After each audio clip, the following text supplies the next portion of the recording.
अस्सलाम वालेकुम, क्या हाल चाल है? ठीक ठाक हो? सेहत भी ठीक है। मैं मियां शरीफ दा तुसी मेरा यूट्यूब चैनल देख रहे हो बेला चौधरी। वीवर मेरी दुआ अल्लाह ताला तुहानू अपने हिफ्ज़ व मान च रखे और हमेशा खुश रखे। वीवर अज दी वीडियो का आगाज़ करने तो पहले जनाब तुसी साडे चैनल सबसक्राइब करो, बैल आइकन नू आल ते करके प्रेस करो और लाइक भी कराया करो वीडियो ते जनाब, शेयर भी कर दिया करो ताकि जनाब उस तो बाद अच्छे अच्छे कमेंट भी कराया करो पहले जिस तरह पहले करते हो। तो आओ हम वीडियो का आगाज़ करते हैं। कुछ कम लाया सी बंदा, देखते कितना हो गया। आ देखो जी खड्डे शुरू ने। अस्सलाम वालेकुम जी। हाजी साहब आए ने? अच्छा, किधर गए? अंदर ने हाजी साहब? अच्छा अच्छा, लो जी। अच्छा चलो अल्लाह खैर करे। चाह लै लो, हाजी साहब नू चाह भी पिलाओ, तो हाजी साहब नू चाह भी पिलाओ, थोड़ा गर्म करो। तो हाँ जी हाजी साहब की हाल है? ठीक हो जी? खैर खैरियत है? सेहत भी ठीक है? अच्छा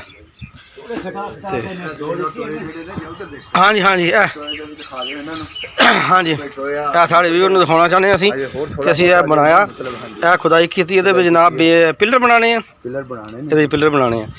तो यह देखो जी ये पिलर बनाने हैं, ये वजू दी। हाँ जी यह सलेटा बिल्कुल बिल्कुल जी, असीं भी अपने व्यूअर नूं दिखाने जी यह सलेटा। यह भी ये उत्ते हुण छत्त पाउणी है, उहदे वास्ते पिलर असीं खुदाई की है।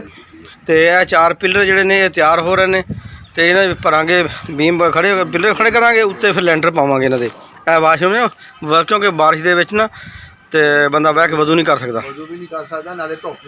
हाँ जी धुप्प गर्मी च भी मसला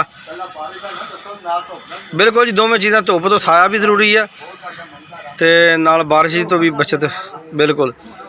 तो बिल्कुल जी हाँ जी जी बिल्कुल जी बिल्कुल। ये हाजी साहब ने साढ़े, हाजी साहब अपने तारफ कराओ जी पहले।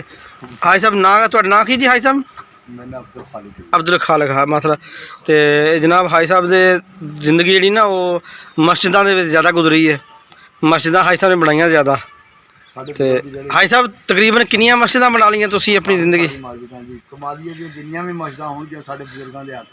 अच्छा माशाल्लाह, अच्छा माशाल्लाह, अच्छा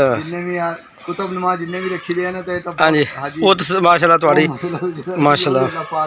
हाँ जी हाँ जी चलो।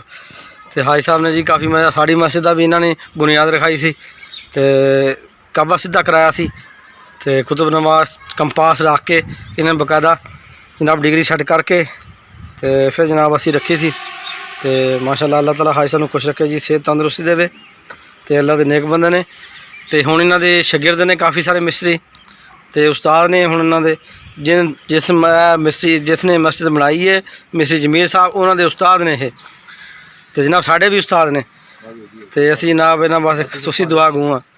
बहुत शुक्रिया। नहीं जी नहीं बिल्कुल जी, तुसी उस्ताद साढ़े। तो माशाल्लाह बहुत अच्छा तुसी थाने कारपेट किया, तो ता बंदा बहुत शुक्रिया जी, अल्लाह ताला तुहानू खुश रखे। ओके हाँ जी लो जी। हाजी साहब ने किनिया 4 टाइलां हाजी साहब 5 लग गई ने? 1 2 3 4 5 लग गई, तो 6वीं लग रही टाइल। तो माशाल्लाह हाजी साहब लग जानियां हुणे जी, ला देनियां। तो देखो कितना खूबसूरत नज़र आ रहेगा फिर है। तो यह टाइलां ताज़ा लग रही ने। तो असी अपने व्यूवर नूं जरा दिखा दईए ना बिल्कुल जी। असी है नहीं जी पहला सीन सी उहदे विच रखियां सी वैसे उत्ते, हुण मसाला ला के ना सामने तुहाडे लग रही ने। नहीं जी नहीं वो पहले असी रखियां सी, सारे तो नहीं रखियां सी, खाली पै सी बिच। तो यह हुण जनाब लग रही ने, तो मुकम्मल हो जानियां इंशाअल्लाह लग गई। इस तो बाद उत्ते बह के बंदा आराम नाल वजू कर सकदा। तो हाँ जी तो वैसे भी हुण शाम हो गई है, असीं हुण वीडियो दा एंड करदा जी। तो हुण जनाब इजाज़त चाहुंदे आ। अल्लाह हाफिज़।